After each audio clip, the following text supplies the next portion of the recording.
Sharon and Brian. Hello, everyone, and to all of our Jewish viewers, a very happy start of your Passover tonight. On last Monday's BK Live, we introduced you to the growing epidemic of opioid overdoses in Brooklyn and beyond. How big an epidemic already? Try this. Nearly 100 people in this nation are dying every day. That is every day from it. Many medical experts label this the worst such epidemic in U.S. history. For many of its victims, the overdoses stem from taking fentanyl, a tough-to-detect synthetic substance used in counterfeit pills, cocaine, and heroin. As we pointed out, some drug dealers add fentanyl to the heroin they circulate among the deal takers without their knowledge to give that heroin more bite. We also showcased the process to check for the existence of fentanyl through urine test strips offered by several Brooklyn clinics. On May 1st, HBO presented a special on this matter, directed by former WNBC Channel 4 anchor person and reporter Perry Peltz. The program will be screened several times in New York later this month as part of the Tribeca Film Festival's expanded focus on TV programming. In a few moments, you'll meet the producer. First, some scenes from Warning: This Drug May Kill You. Our warning, some of these scenes are graphic and disturbing.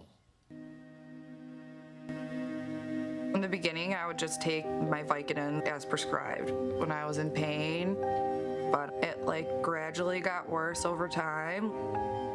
It numbed my feelings and made me feel okay about everything. You know, I'm fine, I'm good. You know, I would take an extra one here or there, and then if I'd ran out, I would just pretend like I didn't know what was wrong with me so that I could get more, you know, faking pain to go to the hospital to get painkillers. I mean, it would be anything from Oxycontin to Vicodin to Norcos. Then it went from taking the prescribed dose of one every 6 hours to taking 20 Norcos a day.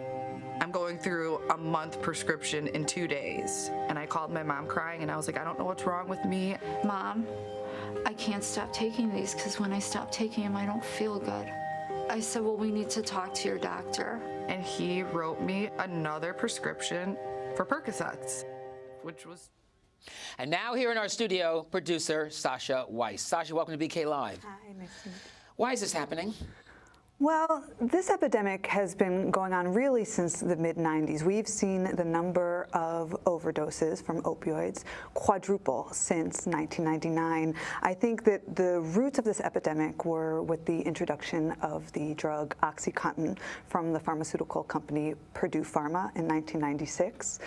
Purdue Pharma launched a marketing campaign that said, opioids are safe and effective for chronic pain, and they were prescribing very much larger doses of these pills. Whereas before, doctors were prescribing these pills only for end-of-life care, for cancer care. So there was just a huge change in the way that these opioids were prescribed to people across the country. But about 10 years later, this very same pharmaceutical company said, we lied. That is not the case. So here we are a decade later, and now we have this epidemic where, as I mentioned at the top, nearly 100 people die a day.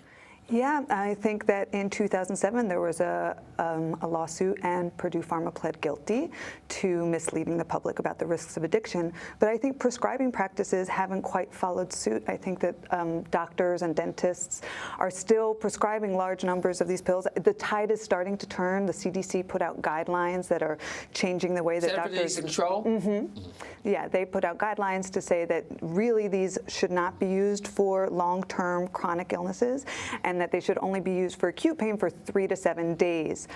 So there changes are happening, but it's slow, and that in the meantime we have this generation, I would say, of people who have become inadvertently addicted to these pain medications, and then subsequently many of them to heroin. Now, you and Perry took the route of focusing on individual stories, individual cases like the one we just saw, right, of the person that took these kind of pills.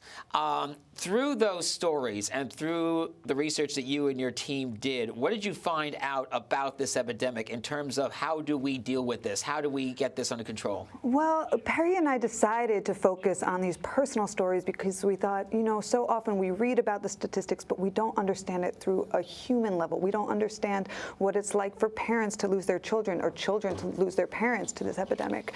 I think that one thing we've been seeing with with this film, every single person in this film was legitimately prescribed a opioid painkiller. We're seeing that these are not bad kids taking good drugs. These are people who have taken these drugs as prescribed, and I think that one thing that we've really learned throughout this process is that there's a lot of issues with the treatment for opioid addiction. I think that many people are not receiving the treatment that they need. I think even in these upper income areas where you think you can buy the best treatment, you're not getting medication-assisted treatment. You're not getting these drugs that can really help you stave off withdrawal and have an active recovery. Yeah. Very quickly, because about 30 seconds left, you saw the same we did last week on fentanyl about harm reduction. Is that a treatment that a lot of people around the country, not just Brooklyn, are using? Well, I think harm reduction, one thing that is a part of harm reduction that we really hope our film can highlight is access to Narcan, naloxone, which is a life-saving antidote that you can either inject or put in someone's nose, and that can revive someone from an opioid overdose immediately. So access to Narcan, naloxone is one harm reduction approach. The other approach is access to medication-assisted treatment, which we were talking about before, buprenorphine, which is Suboxone, methadone, and naltrexone. These are all treatments that have been proven to be effective, but are not quite as available as they should be. Yeah. We're going to have to leave it there. Sascha Weiss, producer of Warning, This Drug May Kill You. Thanks for joining us. Good luck with the special on HBO and also with the Tribeca Film screenings of this. Thank you so much. So May 1st at 10 p.m. on HBO. And we hope we'll save some lives with that. And by the way, the special will have replays throughout May on HBO and also on HBO On Demand, smart TVs and smart TV devices through HBO Now and HBO Go. Now, the network has set up a special website detailing a variety of options for harm reduction, medication-assisted treatments, and recovery, plus comprehensive background on community services here nationwide. And that site is www.hbo.com/opioid. www.hbo.com/opioid. You can also check out our BK Live segment at youtube.com/BRIC TV. That's available 24/7. Big 90-minute tomorrow televised episode coming your way this afternoon. Peabody Award-winning drama The Leftovers begins its final season next Sunday night on HBO. Creator and executive producer Tom Parada is our lead guest. We'll also feature Emma Frost, the writer-showrunner of The White Princess. Stars as follow-up to its White Queen miniseries from 2013. And former New Kids on the Block member Joey McIntyre headlines and produces his own comedy series, Return of the Mac, Wednesday on Pop. And Joey will be coming by, taking your phone calls and chat and reaction. 3 o'clock right here on blogtalkradio.com. And now back to Brian and Aaron for what's coming up tomorrow on BK Live. Gentlemen.